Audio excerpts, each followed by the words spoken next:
وقال رسول الله صلى الله عليه وسلم فإن أصدق الحديث كتاب الله وخير الهدي هدي محمد صلى الله عليه وسلم وشر الأمور محدثاتها وكل محدثة بدعة وكل بدعة ضلالة وكل ضلالة في النار أما بعد. Alhamdulillahi Rabbil Alamin. Kita bersyukur kepada Allah Subhanahu wa Ta'ala yang telah melimpahkan begitu banyak nikmat kepada kita, mulai dari nikmat kesehatan, nikmat kesempatan, hingga nikmat yang paling berharga dalam hidup kita, yaitu nikmat iman dan nikmat Islam. Maka semoga Allah Subhanahu wa Ta'ala memberikan kita kemampuan untuk memanfaatkan seluruh nikmat-nikmat ini dalam rangka menjalani ketaatan kepadanya.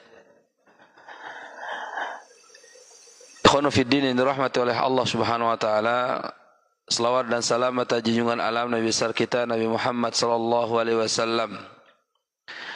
Begitu pula kepada para sahabat-sahabatnya radhiyallahu anhum wa radu'an, dan kepada keluarga-keluarga beliau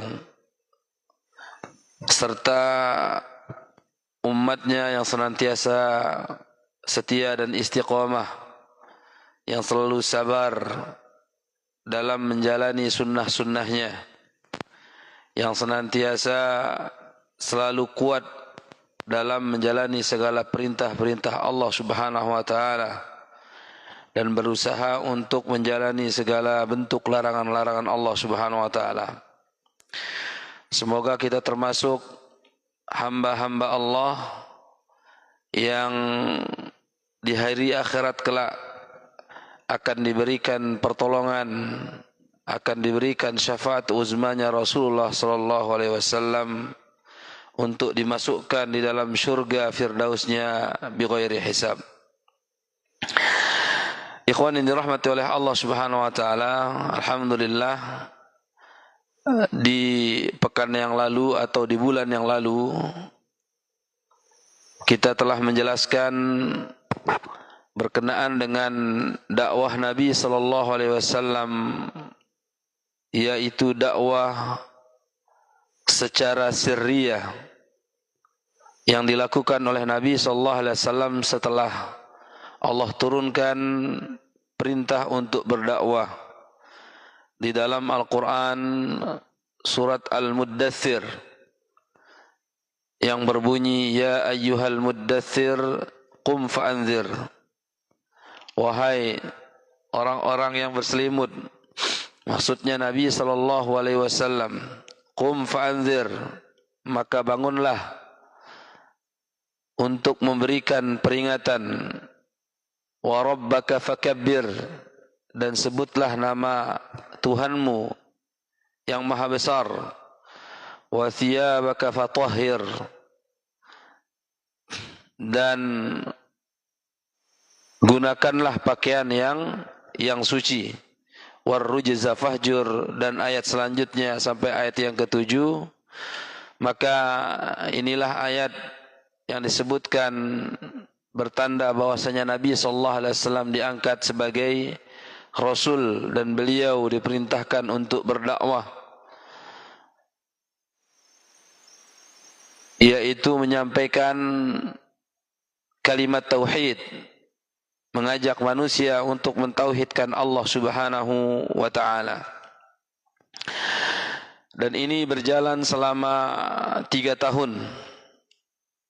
Nabi SAW mengajak akan karib kerabatnya ataupun para sahabat-sahabat dekatnya untuk beribadah hanya kepada Allah Subhanahu wa Ta'ala, untuk menghambakan diri hanya kepada Allah Subhanahu wa Ta'ala.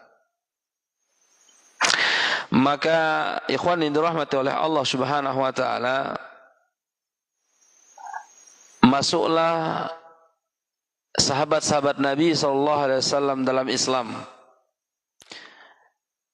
sekitar 50 atau 60 orang.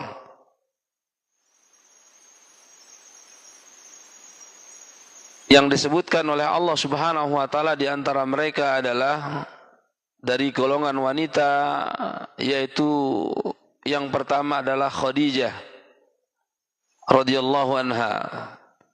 Kemudian diikuti oleh sahabat-sahabatnya, yaitu Abu Bakar As-Siddiq. Kemudian diikuti oleh Ali bin Abi Thalib radhiyallahu an.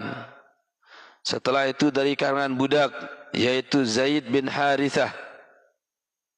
Kemudian diikuti oleh sahabat-sahabat yang lainnya dari lisan Abu Bakar As-Siddiq. Di antaranya adalah sahabat mulia Az-Zubair bin Awam. Kemudian Sa'd bin Abi Waqqas, Abdurrahman bin Auf, Talhah bin Ubaidillah At-Taimi, dan sahabat-sahabat Nabi sallallahu alaihi wasallam yang lainnya, berjumlah sekitar 50 atau 60 orang. Akan tapi ikhwan yang dirahmati oleh Allah Subhanahu wa taala, di saat itu pula ada sebagian orang yang memang mereka mentauhidkan Allah Subhanahu wa taala, atau mereka adalah orang-orang yang betul-betul menjaga akan keyakinannya dan mereka menjalankan syariat nabi-nabi sebelumnya. Mereka adalah orang-orang yang betul-betul beribadah kepada Allah, selain para sahabat yang masuk Islam. Namun mereka ini berdakwah hanya untuk dirinya. Artinya tidak seperti Nabi SAW ketika Allah menurunkan Al-Quran, wa anzir ashiratakal aqrabin, dan berikanlah peringatan kepada karib kerabatmu yang dekat. Jadi Nabi SAW dakwahnya gencar sekali, dengan terbuka dakwahnya, berdakwah dengan terbuka, dengan terang-terangan. Setelah Nabi SAW melakukan dakwah secara tersembunyi selama 3 tahun. Setelah Allah menurunkan ayat ini, maka Nabi SAW berdakwah dengan terbuka, mengumumkan apa yang Allah Subhanahu wa taala perintahkan kepadanya di tengah-tengah manusia. Namun ada orang-orang yang sebelumnya memang mentauhidkan Allah Subhanahu wa taala dan tidak mensekutukan Allah Subhanahu wa taala, tapi hanya sifatnya mereka berdakwah untuk diri mereka sendiri, tidak terbuka sebagaimana Nabi sallallahu alaihi wasallam. Sebagaimana yang disebutkan dalam kitab Al-Ahnaf, orang-orang tersebut adalah Waraqah bin Naufal. Ada seseorang yang memang menjaga tauhidnya, menjaga imannya, seperti apa? Waraqah bin Naufal. Dan ini kemarin kita sudah banyak bercerita tentang Waraqah bin Naufal, yang mana ia faham sekali tentang kitab-kitab yang Allah turunkan sebelumnya, baik kepada Nabi Musa, yaitu kitab Taurat, maupun kepada Nabi Isa, yaitu kitab Injil. Kemudian di antara mereka adalah Umayyah bin Abi Sal, kemudian Zaid bin Amr bin Naufal, kemudian berikutnya adalah Amr bin Abasah As-Sulami, kemudian Sirmah bin Abi Anas, Khalid bin Sinan Al-Abasi, kemudian Qus bin Sa'idah.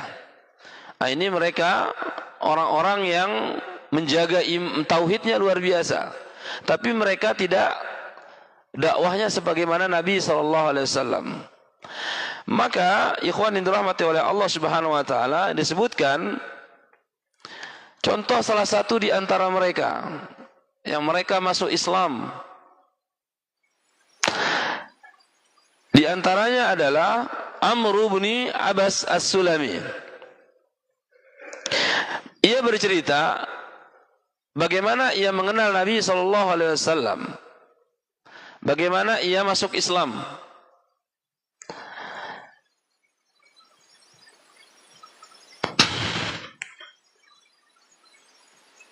Ia menyebutkan,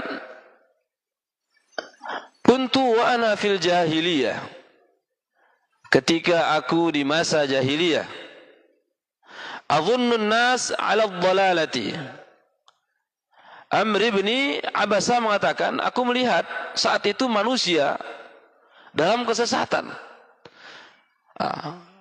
Artinya apa yang dirasakan oleh Nabi SAW saat itu dirasakan atau dilihat dan disaksikan oleh seseorang yang bernama Abasa atau Amr bin Abbas As-Sulami.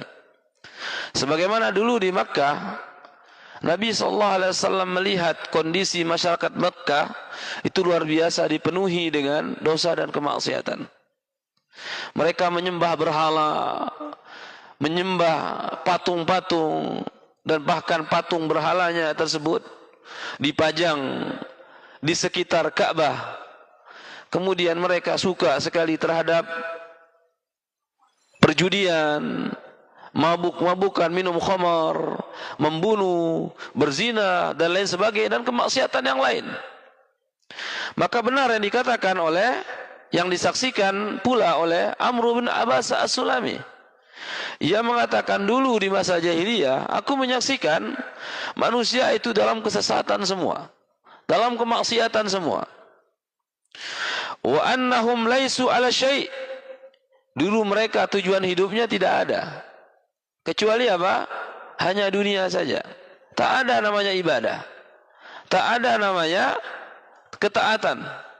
Hidup mereka penuh dengan dosa, penuh dengan kemaksiatan, penuh dengan kemungkaran.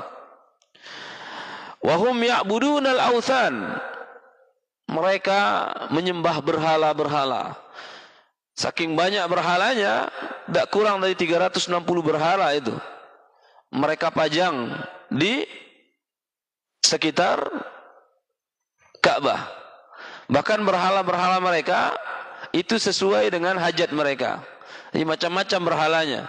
Ada yang berhala yang mereka akui memberi rezeki, mereka nyembah di situ. Ada berhala yang memberikan kesehatan, ada khusus berhalanya. Nah, jadi mereka menyembah ya'budunal authan. Inilah yang dilakukan oleh bangsa Arab di saat itu, pada masa jahiliyah. Kemudian fasami'tu birajulin bi Makkah. Saat itu aku mendengarkan ada seorang laki-laki di negeri Mekah. Jadi Amr bin Abbas As-Sulami ini mendengarkan ada seorang laki-laki di negeri Mekah, ya, yukhbiru khabaran. Ia menyampaikan sebuah khabar. Ia berdakwah tentang sebuah kabar. Ya. Kemudian saat itu aku mengendarai kendaraanku. Nah, artinya apa? Amr bin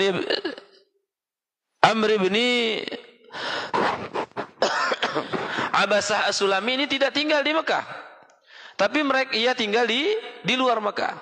Karena mendengarkan ada seorang laki-laki di negeri Mekah menyampaikan sebuah kabar, maka saat itu aku mengendarai kudaku atau kendaraanku, kemudian aku berjalan ala rahilati wa qadimtu alaihi. Maka aku berusaha untuk mendatanginya. Ya, artinya datang dari luar Mekah. Kemudian faida Rasulullah sallallahu alaihi wasallam, maka ketika aku menemuinya, maka dia ini adalah seorang utusan Allah Subhanahu wa taala. Kemudian setelah itu aku bertanya kepadanya, ya. Fastakhfiya, saat aku mendatanginya, maka Nabi SAW itu agak terasa khawatir karena melihat yang datang ini adalah orang asing. Karena saat itu Nabi SAW masih awal-awal beliau SAW berdakwah hanya dengan apa? Dengan sirri. Awal-awal beliau berdakwah jahriyah. Datanglah orang asing kepadanya menanyakan, siapa engkau? Man anta? Siapa engkau? Maka Nabi SAW menjawab, ya, aku adalah seorang nabi. Aku adalah seorang rasul. Aku pun bertanya, faqultu wa man nabi? Apa yang dimaksudkan dengan nabi? Maka Nabi SAW menyebutkan,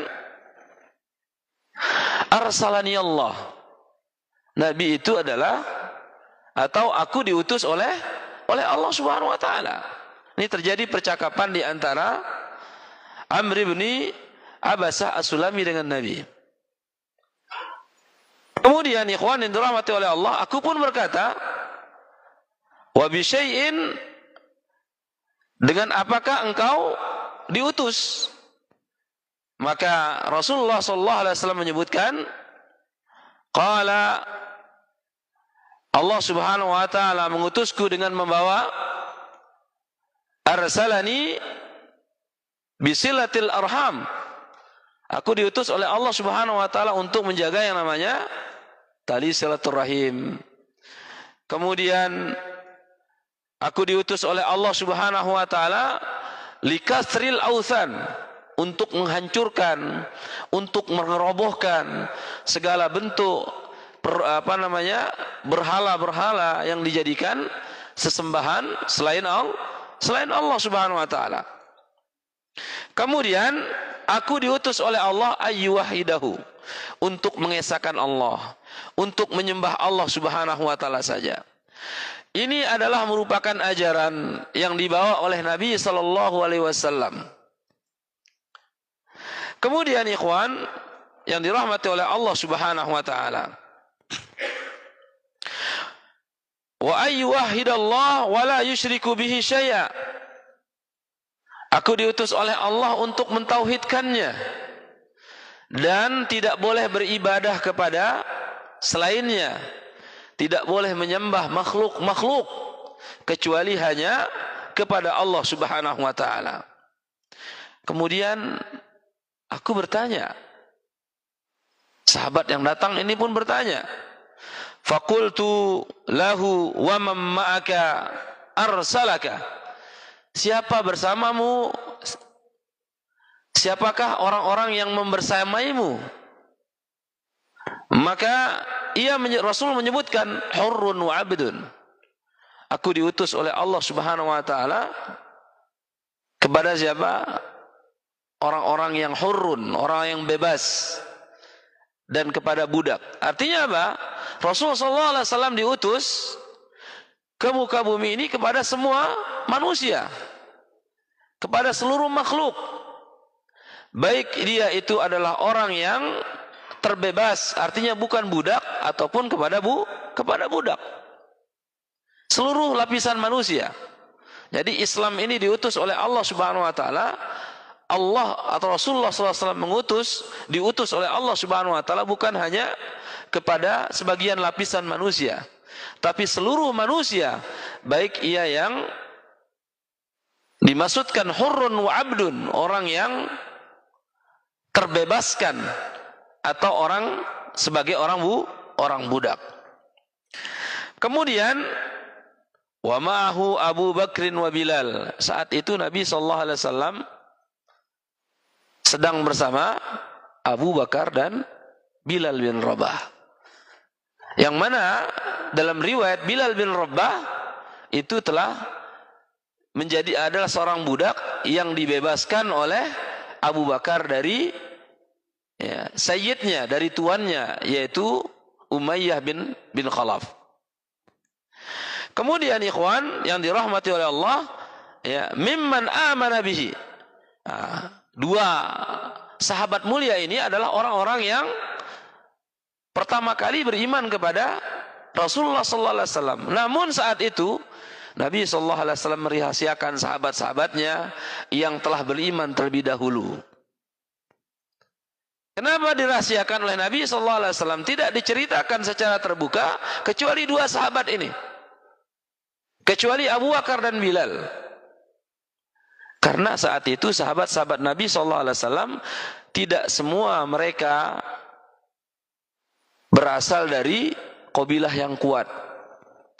Tidak semua sahabat Nabi berasal dari sahabat-sahabat yang memiliki kasta dari segi nasab yang tinggi atau dari segi ekonomi yang bagus.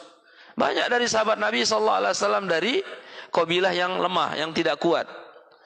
Atau dari sahabat Nabi yang miskin, bahkan dari budak. Kalau Nabi SAW bercerita tentang sahabat-sahabatnya yang telah masuk Islam yang berjumlah 50 atau 60 orang, ya bisa-bisa saja.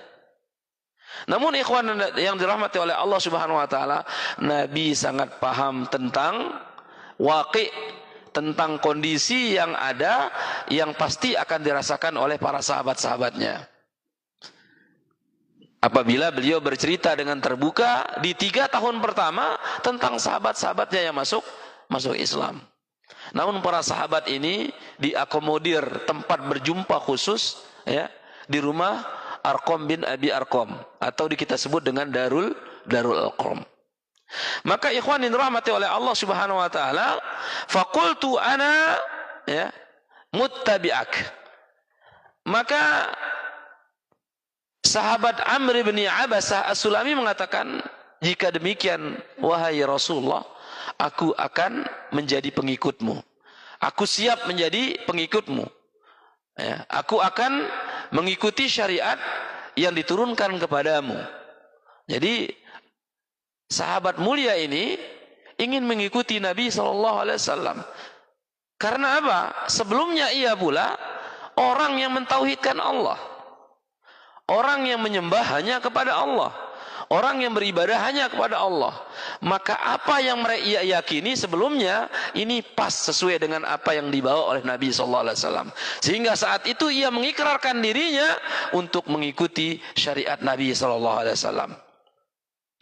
Namun ikhwan yang dirahmati oleh Allah Subhanahu wa taala, Nabi menyebutkan qala innaka la tastati'u dzalika yaumaka hadza. Sesungguhnya engkau tidak bisa melakukan sebagaimana yang engkau inginkan pada hari ini.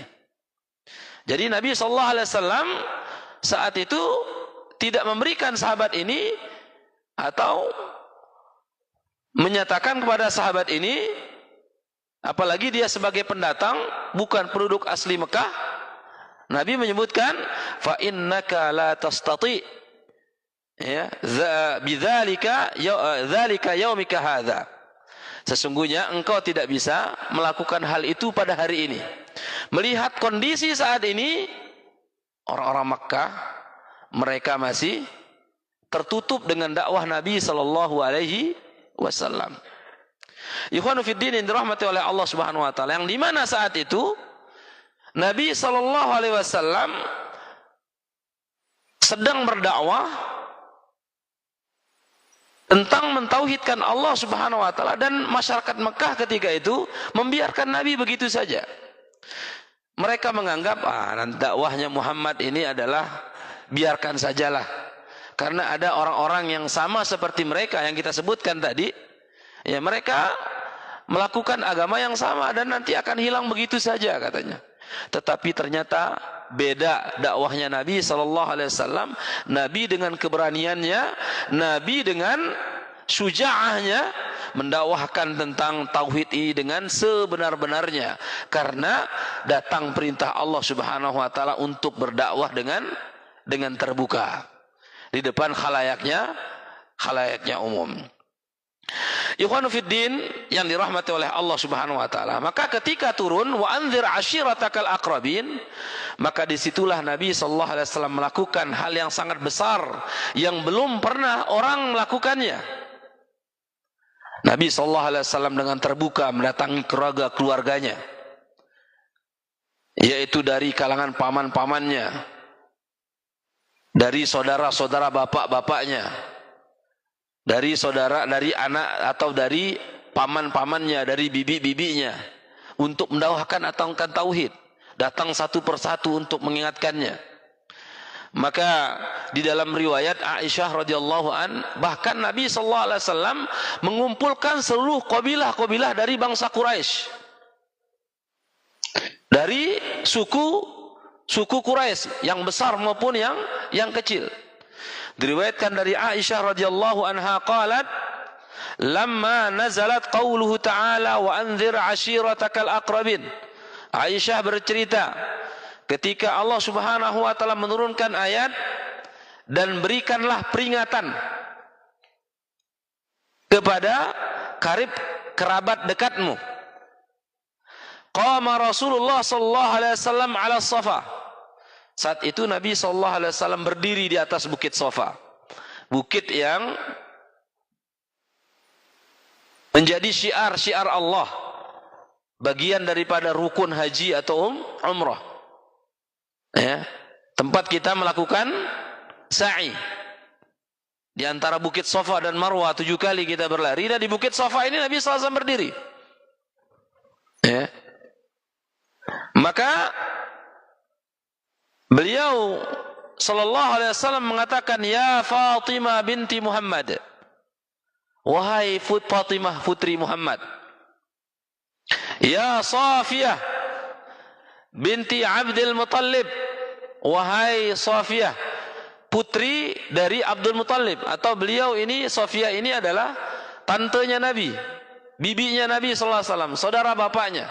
Beliau panggil dia, wahai Safiyah binti Abdul Muttalib, wa ya bani Abdul Muttalib, wahai anak keturunan dari Abdul Muttalib atau paman-pamannya. Di situ ada Hamzah, di situ ada Abbas, di situ ada Safiyah, dan termasuk di situ ada Abu Lahab. Karena Abu Lahab ini Abdul Uzza ini adalah merupakan paman daripada Nabi sallallahu alaihi wasallam. Dipanggil oleh Nabi sallallahu alaihi wasallam, dikumpulkan semua. Nabi SAW menyebutkan, la amliku lakum ya minallahi syai'a, aku tidak bisa menolong atau membantu kalian di hadapan Allah Subhanahu wa taala dengan suatu apapun. Saluni min mali mastata'tum, aku tidak bisa membantu kalian, menolong kalian dari segi yang lain. Kalau kalian ingin meminta harta bagiku, ya silahkan saja. Tapi kalau dalam hal menolong kalian di sisi Allah Subhanahu wa taala, tidak bisa aku bantu kecuali kalian beriman kepada Allah Subhanahu wa taala. Ini di dalam riwayat Imam Muslim. Kemudian di dalam riwayat lain disebutkan, qama yauman ala Safa fasarakha ya sabahah. Nabi sallallahu alaihi wasallam berdiri di atas Safa, di bukit Safa, sambil beliau berteriak mengumpulkan manusia, ya sabahah. Nah, ini sebuah ungkapan khusus, merupakan tradisi dan kebiasaan orang jahiliyah. Kalau ada pengumuman yang sangat penting dan darurat, ucapan kata ini, ya sabahah. Kalau orang jahiliyah ingin mengumpulkan manusia dengan kalimat ini, kemudian mereka sambil menyobek-nyobek, menyabik-nyabik akan pakaian mereka, kemudian ya, menumpahkan di atas kepala mereka yaitu debu-debu dan lain sebagainya. Nah, cara ini dilakukan oleh Nabi sallallahu alaihi wasallam, tapi hanya Nabi SAW berteriak dengan ucapan ya sabah, tidak merobek-robek pakaian, tidak menumpahkan debu di kepalanya. Cuma beliau mengatakan ya sabah, ya sabah, ya sabah. Sehingga fajtama'u ilaihi butuni Quraisy. Sampai saat itu seluruh manusia dari bangsa Quraisy itu kumpul semua. Dari kabilah Quraisy mereka kumpul. Fada'ahum ila tauhid wal iman bi risalatihi wa bil yaumil akhir. Maka di saat itu Nabi sallallahu alaihi wasallam mendakwahkan mereka, berceramah, berkhutbah, berpidato di depan mereka, mengingatkan mereka agar apa? Mentauhidkan Allah dengan keimanan, dengan apa? Kerasulannya. Rasul mengingatkan, berimanlah kepada hari akhir. Tinggalkanlah seluruh berhala yang kalian sembah. Tinggalkanlah seluruh sesembahan yang kalian sembah, dan itu merupakan warisan nenek moyang yang membawa manusia kepada kesesatan. Ini diumumkan oleh Nabi SAW. Dan berimanlah kepada risalah atau kerasulan yang aku bawa. Serta apa? Berimanlah kepada hari akhir. Jangan menganggap bahwasanya kita hidup di dunia ini selamanya. Jangan menganggap bahwasanya hidup kita di dunia ini adalah merupakan kehidupan yang terakhir. Tapi ingat, ada kehidupan yang begitu panjang, yang tidak ada ujungnya, yang tidak ada akhirnya, yaitu hari akhirat. Inilah yang diingatkan oleh Nabi, yang disampaikan oleh Nabi SAW kepada bangsa Quraisy di saat itu. Wa qad ruya al-Bukhari tarafan min hadhil qissah an Ibnu Abbas. Dan kisah ini disampaikan oleh Imam Bukhari, diriwayatkan oleh Imam Bukhari dari Ibnu Abbas. Qala, beliau berkata, lamma nazalat wa anzir ashiratakal aqrabin. Dalam riwayat lain ya, ketika Allah menurunkan ayat wa anzir ashiratakal aqrabin. Su'idan Nabi sallallahu alaihi wasallam ala Safa. Nabi sallallahu alaihi wasallam berdiri di atas bukit Safa. Faja'ala yunadi. Maka disitulah Nabi sallallahu alaihi wasallam menyeru, memanggil. Nah, ini artinya perintah Allah untuk Nabi sallallahu alaihi wasallam memulai berdakwah secara terang-terangan, berdakwah secara terbuka, berdakwah secara terus terang di hadapan manusia. Setelah 3 tahun beliau menjalani dakwah secara sembunyi-sembunyi. Setelah 3 tahun beliau berdakwah kepada orang-orang yang dia kenal saja. Nah, maka beliau menyeru, faja'ala yunadi ya bani Fihr, wahai anak keturunan Fihr, ya bani Adi, wahai anak keturunan dari Adi. Maka di saat itu seluruh orang-orang dari bangsa Quraisy, ya bangsa Quraisy secara umum ya, suku Quraisy secara umum, di bawahnya itu ada banyak suku-suku yang lain. Hatta ijtama'u, sampai mereka itu berkumpul datang ya di satu tempat, yaitu di Bukit Safa tadi, mendatangi panggilan Nabi, mendatangi undangan dari Nabi sallallahu alaihi wasallam. Faja'ala ar-rajuli idh lam yastati ay yukhrija arsala rusulan liyanzura ma huwa.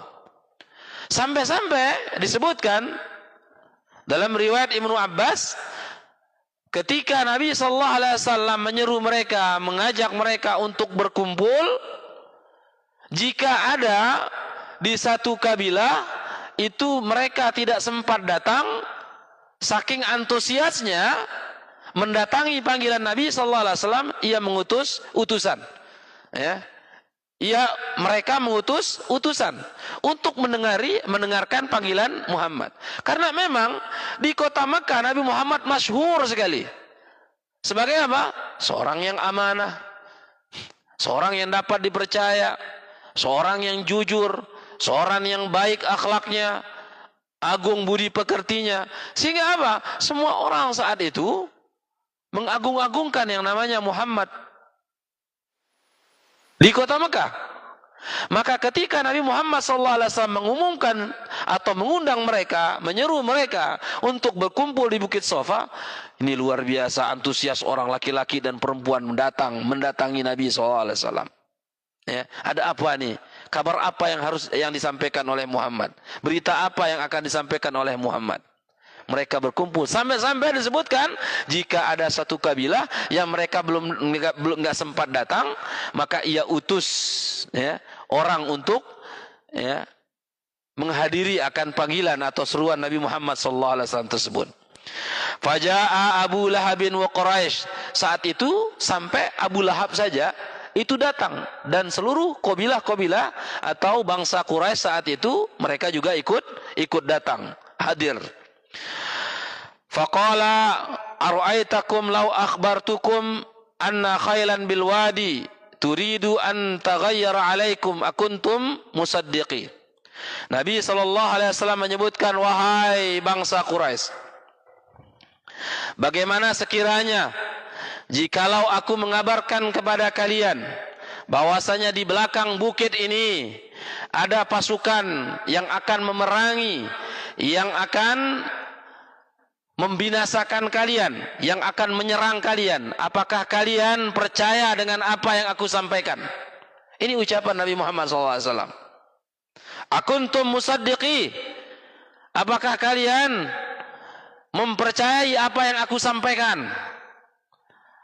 Qalu, maka mereka kompak menjawab, na'am, tentu wahai Muhammad, kami akan mempercayai apa yang engkau sampaikan. Ini luar biasa. Ini saking rasa percayanya bangsa atau kabilah Quraisy di Mekah kepada Nabi Muhammad sallallahu alaihi wasallam. Kemudian Nabi menyebutkan, ma jarabna alaika illa sidqan. Kami tidak akan tidaklah kami mendapatkan kepadamu kecuali kejujuran yang engkau sampaikan. Dalam riwayat lain yang mengatakan, tidaklah kami mendapatkan kedustaan yang kau sampaikan. Artinya apa? Bangsa atau kabilah Quraisy sangat percaya dengan Nabi Muhammad SAW. Kemudian ikhwan yang dirahmati Allah Subhanahu wa taala, qala, maka saat itulah ketika Nabi telah memastikan bahwasanya orang Quraisy pasti akan meyakini, mempercayai apa yang keluar dari lisan Nabi SAW. Saat itulah Nabi SAW menyampaikan akan visinya, tujuannya untuk mengumpulkan seluruh bangsa Quraisy ya, dalam rangka untuk berdakwah dalam mentauhidkan Allah. Fa inni nadhirun lakum baina yaday adzabun syadid. Nabi menyebutkan, sesungguhnya aku adalah orang yang diperintahkan oleh Allah untuk menyampaikan peringatan kepada kalian baina yaday adzabun syadid, yang akan mencegah kalian dari azab yang sangat pedih. Ikhwan yang dirahmati oleh Allah Subhanahu wa taala, Nabi menyampaikan hal ini. Artinya apa? Aku ini adalah Rasul Allah. Aku ini adalah diperintahkan oleh Allah Subhanahu wa taala untuk memberikan peringatan kepada kalian, untuk mengingatkan kalian untuk tidak lagi menyembah berhala-berhala, untuk tidak lagi menyembah kepada patung-patung yang tidak memberikan manfaat dan mudarat, agar kalian mentauhidkan Allah, agar kalian beribadah hanya kepada Allah, agar kalian mengesahkan Allah Subhanahu wa taala yang patut kita ibadahi. Yang mana hal ini akan menjauhkan kita semua dari azab api neraka, yang akan menyelamatkan kita dari panasnya kobar jahannam. Inilah yang disampaikan oleh Nabi sallallahu alaihi wasallam. Maka faqala Abu Lahabin, saat itu Abu Lahab berkata, tabban laka sa'irul yaum alihadza jama'atana. Celaka engkau wahai Muhammad. Kata siapa? Abu Lahab. Celaka engkau wahai Muhammad di sepanjang hari. Alihadza jama'atana. Apakah inikah alasan engkau mengumpulkan kami di tempat ini? Fanazalat, maka saat itulah turun ayat surat Al-Lahab. Bunyinya apa? Tabbat yada abi lahabi wa tab. Ma aghna anhu maluhu wa ma kasab. Sayasla naran dzata lahab wa imra'atu hammalatal hatab fi jidha hablum min masad. Inilah sebab turunnya surat Al-Lahab. Dan ulama menyebutkan surat ini adalah merupakan mukjizat. Karena apa? Abu Lahab meskipun dia adalah pamannya Nabi, omnya Nabi, ia tidak masuk Islam. Dia tetap dalam kekufuran dan kemusyrikannya bersama istrinya. Maka di dalam ujung ayat ini Abu Lahab kelak di akhirat Allah Subhanahu wa taala membakar dia dengan api di neraka, yang menyiapkan apinya, yang menyiapkan tasla naran zatal lahab, ini apa? Istrinya. Istrinya yang menyiapkan api neraka untuk suaminya. Maka ikhwan yang dirahmati oleh Allah Subhanahu wa taala, sampai akhir ayat Abu Lahab itu tidak masuk Islam. Coba bayangkan, sudah turun ayat ini, kalau seandainya Abu Lahab pura-pura masuk Islam, kira-kira gimana? Buyar syariat ini. Tapi begitulah Allah menjaga akan agama ini. Dan benar bahwasanya apa? Abu Lahab ia mati dalam keadaan musyrik sesuai dengan ayat ini, dan ia akan mendapatkan siksaan yang sangat besar. Bahkan api neraka itu disiapkan oleh istrinya. Nah, coba nanti dikaji tentang surat Al-Lahab ini. Kemudian ikhwan yang dirahmati oleh Allah Subhanahu wa taala, ada di dalam riwayat Muslim disebutkan juga hampir sama teksnya dengan apa yang diriwayatkan dari Abu Hurairah, ada apa yang diriwayatkan dari Abu Hurairah, Ibnu Abbas, dari Abu Hurairah dari Ibnu Abbas radhiyallahu an dalam hadis Al-Bukhari ya. Waruya Muslim tarafan akhar min hadhil qissah, dari Abu Hurairah radhiyallahu anhu qala nazalat hadhil ayah wa anzir ashiratakal aqrabin, da'a Rasulullah sallallahu alaihi wasallam. Maka saat itu Rasulullah sallallahu alaihi wasallam menyeru bangsa Quraisy atau suku Quraisy, fa'ammu wa khassu, baik yang secara umum atau yang secara khusus, atau suku yang secara umum atau secara khusus. Nah, sebagaimana di Indonesia ada suku yang besar, ya, suku Jawa. Nah, di bawah Jawa itu daerahnya di mana gitu kan? Ya, tayyib. Maka disebutkan faqala ya ma'syara Quraisy, wahai bangsa Quraisy, angkidhu anfusakum minan nar, jauhkanlah, jagalah jiwa-jiwa kalian, diri kalian dari panasnya kobaran api neraka. Ya ma'syara Bani Ka'ab, wahai seluruh qabilah dari Bani Ka'ab, angkidhu anfusakum minan nar, jagalah diri kalian dari panasnya kobaran api neraka. Wa ya Fatimah binti Muhammad, wahai Fatimah putri Muhammad, angkidhi nafsaki minan nar, jagalah dirimu dari api neraka. Fa inni wallah la amliku lakum minallahi syai'a, sesungguhnya aku demi Allah tidak bisa menolong kalian di hadapan Allah Subhanahu wa taala, illa anna lakum rahima sa'abluha bibilaliha, kecuali aku memiliki tugas kepada kalian semua untuk menyampaikan apa yang Allah Subhanahu wa taala perintahkan kepadaku. Dan inilah kejujuran dari Nabi sallallahu alaihi wasallam menyampaikan segala perintah yang Allah Subhanahu wa taala perintahkan kepadanya. Ikhwan yang dirahmati oleh Allah Subhanahu wa taala, maka dari sinilah Nabi sallallahu alaihi wasallam mulai dikhawatirkan oleh orang-orang Quraisy, karena saat itu orang Quraisy mulai mereka terusik dengan kehadiran Nabi sallallahu alaihi wasallam. Kenapa Nabi sallallahu alaihi wasallam mendakwahkan karib kerabat terlebih dahulu. Kenapa Nabi sallallahu alaihi wasallam mendakwahkan keluarganya terlebih dahulu sebelum yang lain? Maka ulama pun menyebutkan di antara faidah berdakwah terlebih dahulu kepada karib kerabat memiliki pengaruh besar kepada diri Nabi Muhammad sallallahu alaihi wasallam atau kepada diri kita. Di antaranya adalah tabiat manusia, tentu ia cinta kepada saudara atau kepada karib kerabatnya. Tentu cinta kepada nasabnya, cinta kepada keluarganya. Maka itulah yang dijalani oleh Nabi sallallahu alaihi wasallam, berdakwah kepada pamannya. Termasuk adalah Nabi sallallahu alaihi wasallam berdakwah kepada Abu Lahab. Yang mana Nabi sallallahu alaihi wasallam dibesarkan oleh Abu Lahab bersama anak-anak Abu Lahab.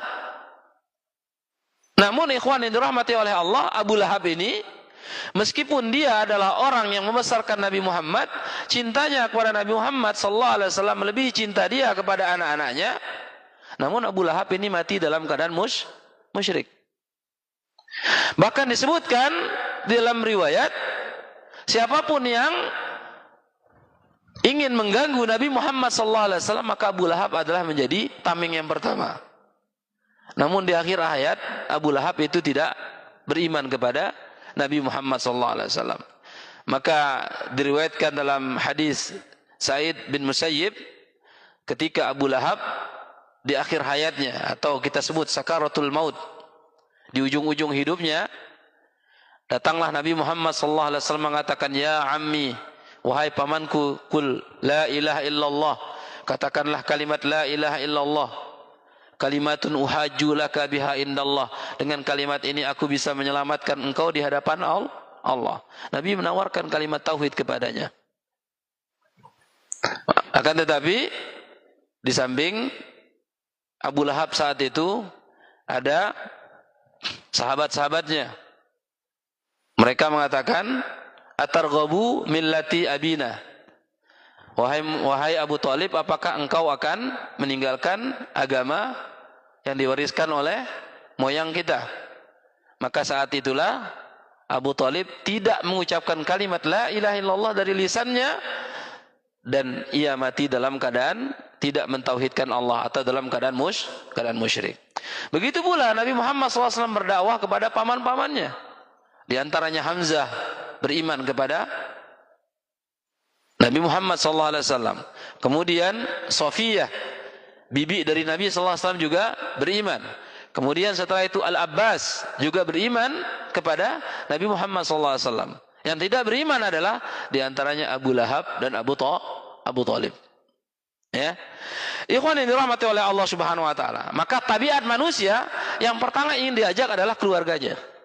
Ya, diajak keluarganya, berdakwah kepada keluarga. Ini tabiatnya. Karena apa? Seluruh manusia pasti cinta dengan keluarganya. Cinta kepada bapaknya, cinta kepada ibunya, cinta kepada saudara-saudaranya, ya, cinta kepada adik-adiknya, kepada kakak-kakaknya, pamannya, bibinya, kakeknya, neneknya, pasti ini. Maka ini yang dilakukan oleh Nabi sallallahu alaihi wasallam. Maka tidak heran orang yang pertama kali masuk Islam, termasuk di situ adalah istri daripada Nabi sallallahu alaihi wasallam, termasuk keluarga-keluarga Nabi sallallahu alaihi wasallam. Ya.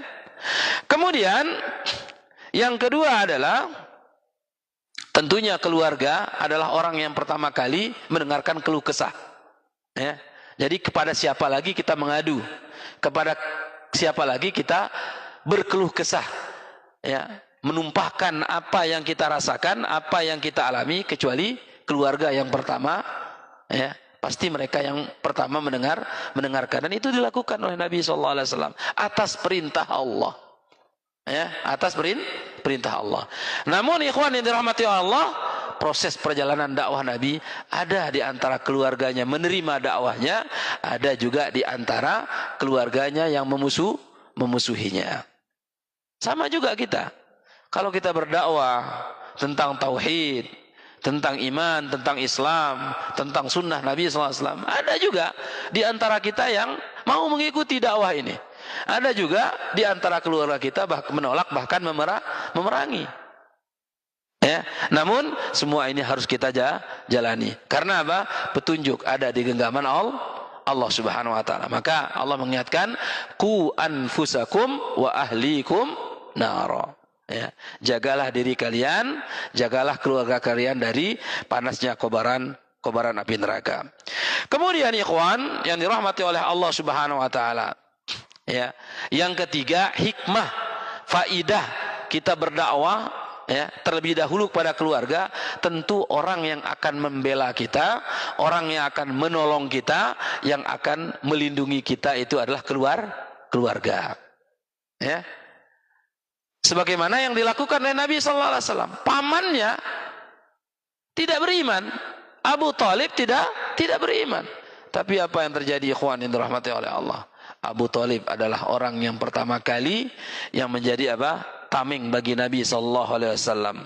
Karena apa? Sangat tinggi sekali rasa cinta Abu Thalib, sayang sekali Abu Thalib kepada keponakannya, meskipun apa? Dari segi keyakinan mereka berbeda. Maka pengaruh keluarga ini harus kuat. Ya. Ikhwan yang dirahmati oleh Allah Subhanahu wa taala. Kemudian apa sebab orang-orang Quraisy tidak mau menerima akan dakwah Nabi sallallahu alaihi wasallam? Ini sebabnya, ini cukup banyak. Ya. Namun sebab yang besar, yang paling besar adalah yang pertama adalah karena sebab mereka taklid buta dengan apa yang diwariskan oleh nenek moyang mereka.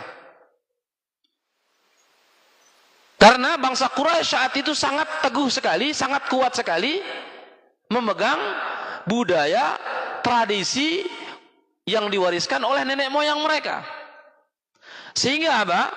Ketika Nabi SAW menyebutkan, wa idza qila lahum ittabi'u ma anzalallahu qalu bal nattabi'u ma alfaina alaihi aba'ana awalau kana aba'uhum la ya'lamuna syai'an wa la yaqiluna syai'an wa la yahtadun. Jadi ketika Nabi SAW menyebutkan, ketika Nabi SAW menyebutkan kepada mereka, ikutilah apa yang Allah Subhanahu wa taala turunkan. Ikutilah Al-Quran, ikutilah wahyu Allah. Jalanilah perintah Allah. Mereka mengatakan apa? Dengan kompak mereka mengatakan, qalu bal nattabi'u ma alfaina alaihi aba'ana. Mereka mengatakan apa? Kami cukup mengikuti apa yang telah diwariskan oleh nenek moyang kami. Kami cukup mengikuti budaya-budaya yang telah kami dapatkan, yang telah diwariskan oleh nenek moyang kami. Apa yang diwariskan oleh nenek moyang mereka? Yaitu menyembah berhala, menyembah Lata, menyembah Uzza, menyembah Hubal, dan menyembah berhala-berhala yang lain. Yang mengatakan kami cukup mengikuti nenek moyang kami, sudah selesai. Budayanya, tradisinya, meskipun hal itu menyimpang dengan syariat. Maka ini hati-hati, ikhwan. Ya. Kita boleh mengikuti tradisi dan budaya yang diwariskan oleh orang-orang sebelum kita, selama hal itu tidak menyimpang dari syariat Allah Subhanahu wa taala. Selama hal demikian tersebut tidak bertentangan dengan syariat Allah.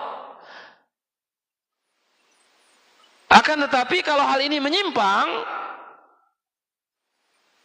berlawanan dengan apa yang Allah turunkan, maka haram untuk mengikutinya. Sebagaimana banyak yang terjadi di negeri kita ini. Tradisinya tradisi yang tidak sesuai dengan Islam. Budayanya tidak sesuai dengan Islam. Maka ikhwan yang dirahmati oleh Allah Subhanahu wa taala, ikutilah syariat Islam dengan sempurna. Maka Allah menyebutkan, udkhulu fis-silmi mikafah. Masuklah kalian ke dalam Islam ini secara sempurna. Maka orang musyrik Mekah ketika diajak untuk beriman kepada Allah, mereka mengatakan kami cukup mengikuti ajaran, mengikuti aturan, mengikuti tradisi dan budaya sesuai yang diwariskan oleh nenek moyang kami, meskipun hal nenek moyang mereka itu tidak mengerti, tidak faham terhadap apa yang Allah Subhanahu wa taala turunkan. Kemudian faktor yang kedua adalah karena faktor ekonomi. Ya, karena faktor ekonomi, karena faktor dunia. Ya. Mereka menganggap ini kalau mengikuti agama Muhammad ini mereka akan miskin. Kalau mereka mengikuti ajaran yang dibawa oleh Nabi Muhammad SAW, mereka akan menjadi orang fakir, orang yang tidak memiliki harta. Karena apa? Mereka bangsa Quraisy ini adalah merupakan pedagang-pedagang ulung semua.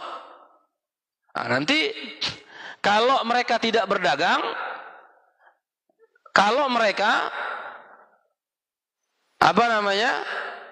tidak melakukan perdagangan dan lain sebagainya, atau tidak ada orang yang datang dari luar Mekah untuk mengunjungi Ka'bah, karena Ka'bah situ ada berhala-berhala yang banyak luar biasa.